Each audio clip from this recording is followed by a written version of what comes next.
deegaanka Sarmaayo oo ka tirsan gobolka Sool ayaa laga bilaabay qodista ceel riiga kaasoo loogu talagalay inay ka faa'iideystaan dadweynaha ku dhaqan deegaankaasi iyadoo badiba xilliyada jilaalka ay biyo la'aan baan soo food saarto dadweynaha ku dhaqan deegaankaasi waxaana kormeer ku tagay ceelkan riiga oo soconaya in muddo mas'uuliyiin ka socda hay'adda MBA SVO oo iska kaashaday qodista ceelkan kormeer ku sameeyno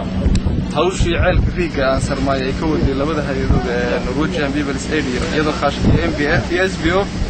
SVO wuxuu fulineysay iyadoo kaashanaysa hay'adda Norwegian People's Aid MBA sidoo socotaan Sarmaayo deegaanka Sarmaayo waxay ka mid tahay deegaanka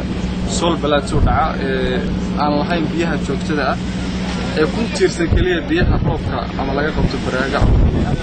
sida daraaddeed abaarihii faraha badnaa ee soo noqnoqday waxay aad u taabteen dadka reer miyiga iyo dadka deegaanka oo xag dhaqaale iyo xag nololeed intaba saameeyay. Able to commission this project today. If it were not for the peace that is maintained here, we wouldn't be here. So thank you very much. I also want to mention that NPA is willing to work with the community. ceelkan oo hadda maraya meel gabagaba ah ayaa noqon doona mid ay ka faa'iideystaan dadweynaha ku dhaqan deegaanka Sarmaayo oo aan lahayn ceel riiga kaasoo ay dadku ka cabaan baraagaha ay ku kaydsadaan biyaha iyagoo dadweynuhuna ay si weyn u soo dhaweeyeen waxayna uga mahad celiyeen hay'adaha iska kaashaday fulinta ceelkan hawshan ay wadaan oo ku saabsan ceelkan la qodayo aad iyo aad baan ugu soo dhaweynaynaa ilaah baana mahadle waa mahadnaqaynaa lagu guuleysto